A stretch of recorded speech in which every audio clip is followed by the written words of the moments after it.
Hello everyone, I'm Ed and welcome back to another episode of Bilk, and in today's episode I'm going to be talking you round a full fast lap of the Snetterton 300 circuit in my Ginetta G56 GTA race car.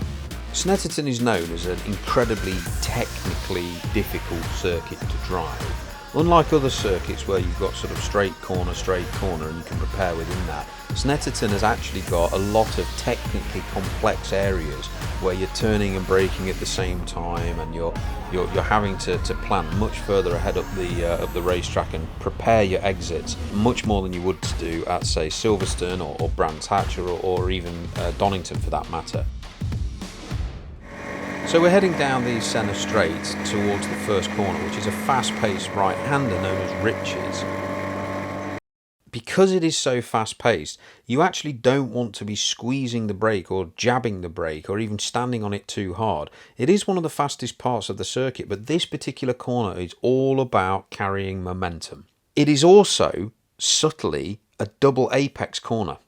So you don't want to be trying to get across to the right hand side as early as you think you do. You actually want to avoid the first apex and not cut across it. You want to be trying to get round the back of the corner to head for the second apex before you head down towards the Montreal Hairpin. What you should be looking for on your left hand side is the one board. Now in the Ginetta G56 GTA cars, you're braking in the sort of 10 to 15 metre zone around that one board. If you brake after the one board, you are probably going to have to brake harder, which means you're going to unsettle the car, the nose is going to grip, the back end is going to be light, and when you start turning you're probably going to get a bit of movement in the rear. Now if you're comfortable with that, that's not a problem because it will rotate the car and get you prepped and ready to get down the straight. However, it does take a lot of getting used to. You are going to have to bleed off before you start turning the wheel, otherwise again you'll get that rotation, the back end will start moving around and you'll get a bit unstable. So as you start to turn into Rich's, you'll see the apex appear quite early. Now, I actually didn't get this corner perfectly right on this qualifying lap. I came in a bit too early on this, and it meant that I kind of went over this curb more than you really should. The main thing to focus on is smooth steering. You don't want to be wrenching or jerking the steering wheel. One smooth motion. Keep that momentum. This corner is all about momentum and dragging the speed through the corner to get you down to the Montreal Strait. As you get round the back of the first apex, you can see that my steering wheel is almost completely vertical. I'm almost turning the steering wheel completely 90 degrees. That is because I'm getting a huge amount of understeer because, again, this is such a momentum. It's a fast-paced corner here. So you will get a lot of understeer because these Ginetta G56 GTAs don't have a front splitter. So they're actually quite understeery on track, especially on those Michelin Pilot Sport road tyres. So what you want to be doing is accepting and understanding that understeer is going to happen. Just turn that wheel. By the time you get to the point where you're between the two apexes, you really want to be flat on the gas. Now that might seem quite scary because you might think the car feels unstable, you're turning, you've got understeer. The car can handle it. If you actually feel the back end coming loose, sometimes you can actually get grip in the back end by squatting the back of the car down by using the accelerator as almost a steering tool. Like a rudder on an aeroplane, you can actually sort of get the car to come back into line by giving a boot full of gas. And that's really what you want to be doing here at the middle part of Rich's corner. You want to be getting on that gas before that second apex so you can head all the way down to the Montreal Hairpin. So you can see I've just touched the external rumble strip there. That's pretty perfect. That's exactly what you really want to be doing. You want to be having those left wheels just go over the red and white. Don't go beyond the red and white. You will hit the track limits pressure pad. You will get a nice photograph given to you by the clerk of the course if you're in qualifying to say that your lap time's been deleted. The rumble strips end quite suddenly, so be prepared for the fact that your nose wheel and the far part of your left wheel might actually go across the grass in that area. So you're heading down the main straight all the way down to Montreal Hairpin. What you're looking out for in the braking point for the Montreal Hairpin is actually somewhere between the 2 and the 1 board on your left hand side. There are no other markers than that. Most of the times, especially if you are in a qualifying or a race situation, they will have put out the marker boards, the 1 boards, all these sorts of things, so you should be able to gauge it. This zone is an incredibly hard, very firm brake, and you want to hold that brake pretty much all the way until you get to the right hand turn of the hairpin. but you want to stay as left as you possibly can. The Montreal Hairpin is actually quite a fast braking zone, but you need to scrub the speed off the car as much as possible. These GTA G56s don't like sideways rotational forces in the same way that a full slick tyre would do on a Super Cub. They really need to be slowed down. And in addition to that, before you start turning that wheel, you need to be lifting your foot off the brake. Not completely. You still want to hold a little bit of brake until you get to the apex. So you want to be trailing that through, but you certainly do not want to be on a full hard brake as you've done in the straight line, because you will spin the car and you'll be out over the grass.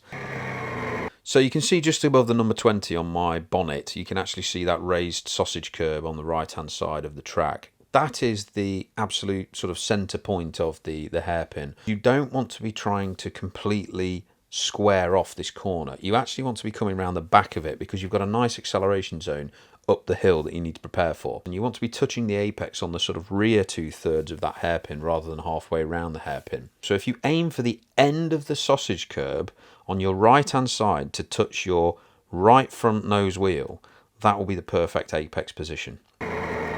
So there you go, that's the apex position there. Now, the important thing before you start accelerating out of the Montreal Hairpin is that before you start putting any gas down, take a look at how much turning moment I've had to put into the steering wheel. It simply does not make sense to try and put the gas down while you're on 110 degrees on your steering wheel. The car can't handle it. There is only so much grip in the car.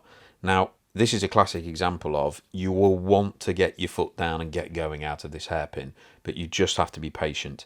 Keep your powder dry, as it were, and start bleeding off the brakes, so you begin to sort of not coast, but you certainly are not holding that brake and slowing yourself down, because you are touching the apex now. And what you want to be doing is you want to start releasing the steering angle and then gently build up the throttle. So as you're coming up the hill, you'll go over the left hand side rumble strips, and then you're carrying on down the straight, heading towards Palmer.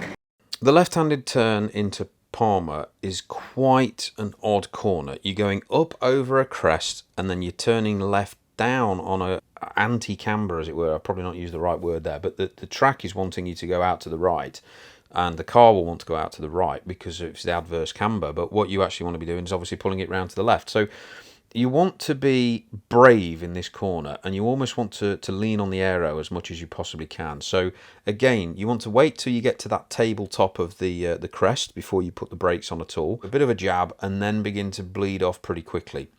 So as you start turning around the corner, you're looking for a late apex.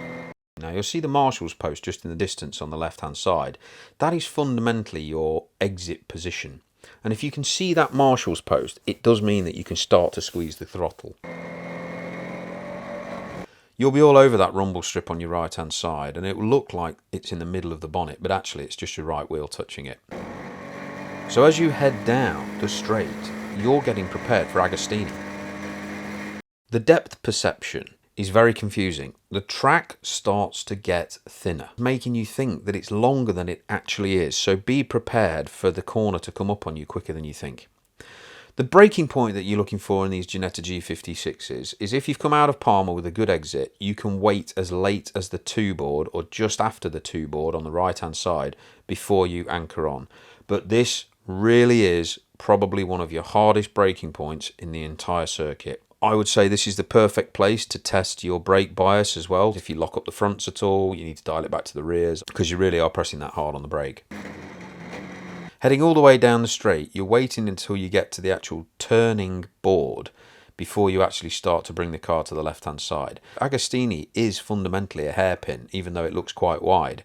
What you want to be doing is coming around the back of the corner. You want to be hitting the apex just at the end of the second third of the rotation of the corner. You'll start to turn the car and you'll be wide of the apex. When you get to the apex, it's almost instinctive that you want to start getting on the gas straight away. Again, I'd advise you not to do that. The tyres just won't handle it. You need to just wait just a split second longer until you're a little bit further around the corner. You'll see 2 marshal's posts ahead of you, the one furthest round to the left. Wait until you can see a bit more of the one on the left-hand side before you actually get on the gas. The car will want to push wide, and that's absolutely fine. You'll end up over the rumble strip on the right-hand side. So now you're on the straight up to Hamilton. Now Hamilton's a very tricky corner. You don't want to be hammering on the brake, but you need to get the car under control. Use the brake to keep good control over the nose of the car to avoid understeer and get round the back of what will be quite a big obstacle on the left hand side.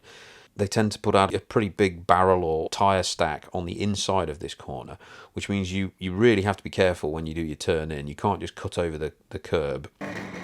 You want to be braking just before the marshal's post on your right hand side and preparing your line of sight for turn in. I would advise everybody to be looking through this corner, to which will be the next corner, which is Oggie's, and try and prepare yourself to get your turn in angle absolutely sweet, because if you turn in once and you have to back out of it and rotate the car, you will lose so much time.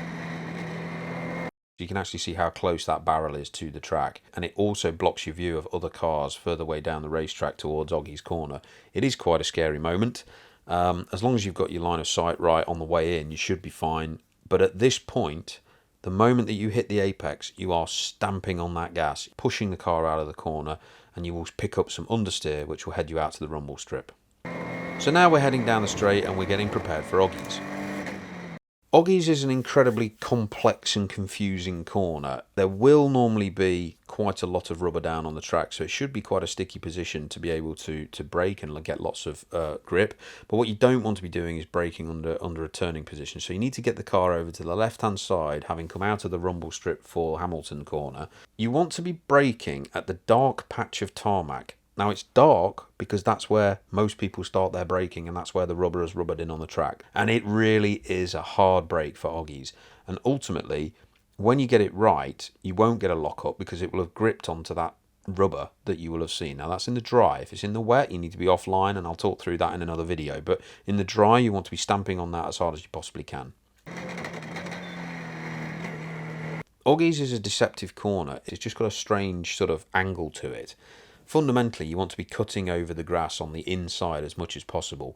Remember, the car grips on the opposite side to which you're turning, so the lateral forces on the outside tyres here are the thing that are really holding you through the corner. If you cut across the grass too much and you actually get your left side wheels on the grass at all, you'll slide wide because it will be very slippy. As you run the car across the rumble strip, you're letting the car push wide, hard on the accelerator, all the way towards Williams. You'll see that there's a green bit of concrete. Now, these G56s on their road tyres are absolutely fine to be braking on that. So you want to use as wide of the track as you possibly can here. Get your left wheel all the way over that green bit of concrete. Don't be afraid to be beyond the white line. It's absolutely fine. Braking softly. A squeeze, not a jab. The Williams corner is one of the most important corners to get right on the whole track because it sets you up for a huge exit all the way down the Bentley Strait. If you get this wrong, you can lose half a second just from a bad exit.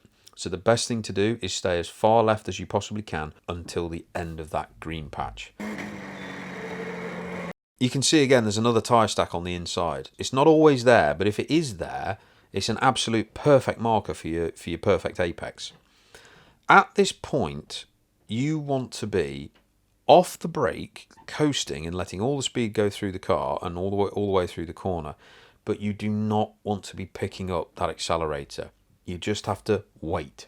If you get on the accelerator too early at Williams, it will push you wide off to the left and it will just knacker your entire straight. Possibly wait until you get to the apex itself before you get on the gas, and then you will get that good exit because the car will rotate under coasting. And you can see that you can head round. I missed the apex in this video, but I got a perfect exit besides that. So now we're heading up the Bentley Strait towards Brundle and Nelson. Now this is an incredibly complex set of turns. You want to be squeezing that brake hard, but you certainly don't want to jab on the brake and unsettle the car. All the way from the two board until you get pretty much to the bridge, and you want to be going under the bridge at where the E and the R are next to each other on the Snetterton sort of label that's ahead of you. So that's a good marker to sort of know that you've turned in correctly. You want to be turning in quite shallow here. You don't want to leave it till the last minute and then just sort of turn very sharp to the left because your back end will come round on you under braking. All the way round into Brundle, you have to believe and you have to mentally prepare yourself for the fact that the entire corner of Brundle is just there to set you up for the Nelson corner. So you almost have to treat the Brundle corner like the braking zone of the straight, even though it isn't straight. If you try and treat Brundle like the corner, you'll be braking way too much and losing too much time.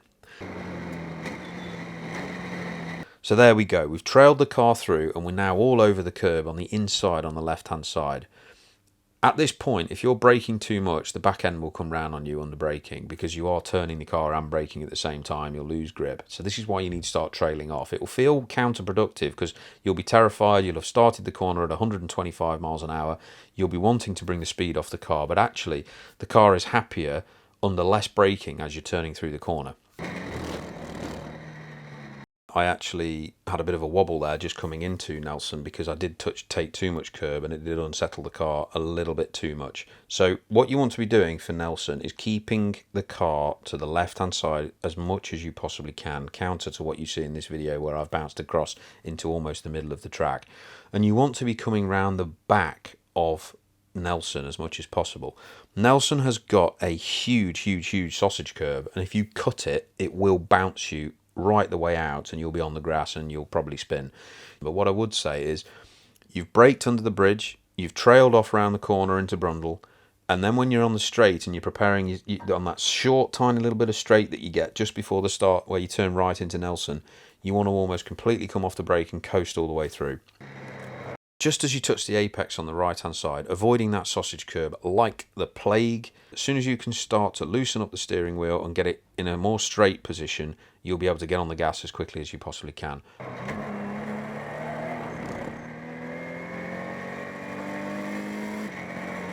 So now you're setting yourself up for what's known as the bomb hole. And fundamentally that is because it's almost like a huge crater in the earth. So there's a bit of a roller coaster down and up as we go through the bomb hole. You want to be keeping yourself to the left hand side, and in the Ginetta G56 GTA car you do not brake at this corner. You are just doing a lift of the throttle, and it's not even a complete lift. It fundamentally is probably about 60-70% of full throttle, just to get you round the corner. Just as you're under compression and just as the tyres have got maximum grip, that is when you want to be back on the gas. So you can stamp on that accelerator, the aero will hold you, you're doing 80 miles an hour, you're absolutely fine, the aero's working, get on the gas and get a fantastic exit, which the lateral forces will push you out left-hand side to the rumble strip, preparing yourself for Coram. We're coming up out of the bomb hole and we're on to the left-hand side and we're preparing to move right all the way around Coram. Coram is a huge open hairpin almost. You're almost coming back on yourself completely to get down to Murray's. But moreover, it is a very long corner. It's also odd in the fact that it doesn't really have a similar situation where there's a break in an apex. What there actually is at Coram is complete and full acceleration. You start to turn the wheel under complete acceleration, and you don't really want to be on the white lines on the inside too close. You'll see there's a set of rumble strips on your right hand side ahead. You actually don't want to go over those. You want to avoid those, and you want to stay a bit more into the centre of the track because it will bring you into a better line for your braking position at Murray's. Now we're halfway round Coram Corner here, and you can see that we're still not on the right hand side. At this point, I am starting to lift the throttle, but I'm not braking. If you brake in the middle of Coram Corner when you're doing full acceleration before, you will spin the car. No matter how much aero you've got, it's on the limits of the tyre's capability. So you just want to start lifting the throttle just a tiny bit and bringing the car back into the right hand side where you can start to see the vertical poles, which is the beginnings of your braking position for Murray's. The first pole on your right hand side is where you want to be trying to straighten the wheel, reducing that turning lock away, and fundamentally coming onto the brakes. And this is an incredibly technically complex element here. You are braking in a turning moment, there's lateral forces on the car, and you've got to try and straighten the wheel. It is incredibly difficult and it takes a lot of practice. It is quite scary the first few times you do it. And then we're heading down towards Murray's. It is a downhill braking zone, so you will need quite a lot of brake to make it happen. But again, it's not a jab. You'll unsettle the car. A nice firm squeeze and controlled understanding of where your braking position is.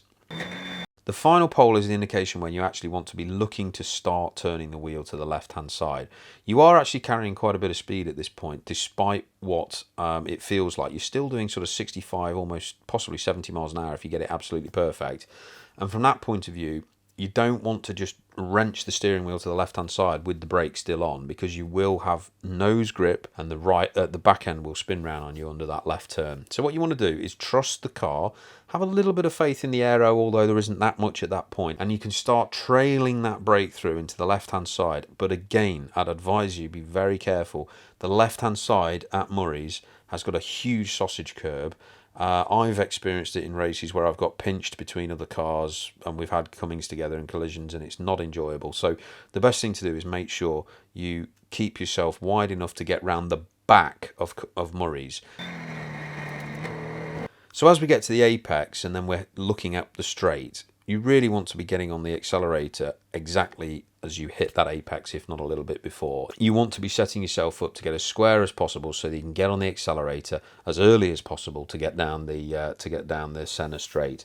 Now this is the end of the lap. When you get onto the centre straight, you're just full throttle all the way down the straight to get your qualifying time. The exit of this corner is so important. You have to get this right. If you get this right, you can save yourself half a second, 6/10, 7/10 of a second all the way up the straight. Come round the back of the corner. When you let off the brake, when you've gone past the fourth pole on your right hand side before you turn left, you will turn the wheel and you will start to feel rotation in the back of the car. Do not counter steer into that rotation, because you want the rotational force of the back losing grip to get you round the corner and to point you up the straight faster. I truly hope that's been a useful video for you. I hope you've enjoyed following me around Snetterton 300 circuit in my Ginetta G56 GTA race car. I'd love to hear your comments. I hope that anyone who is doing the GTA Academy series in 2022 finds this very useful, but likewise, if there's any race drivers out there who don't think I've got this right, I would love to hear from you. I'd love to always improve, I'd love to do better, so I'd love to hear all comments from both sides of the fence. But what I'll do now is I'll play the lap in full so that you can see it at full speed and enjoy. Thank you very much, and thank you very much for watching this video. Please don't hesitate to like the video if it has been useful for you. It really helps us to know that we're producing content that you are enjoying and it's useful. And also, please don't hesitate to subscribe. We've got more hot laps coming up around circuits in the UK, as well as me following me through the Ginetta GTA Championship this year and various other car-based and supercar-based exciting videos coming up. So thank you very much for watching the video, and we'll see you next time.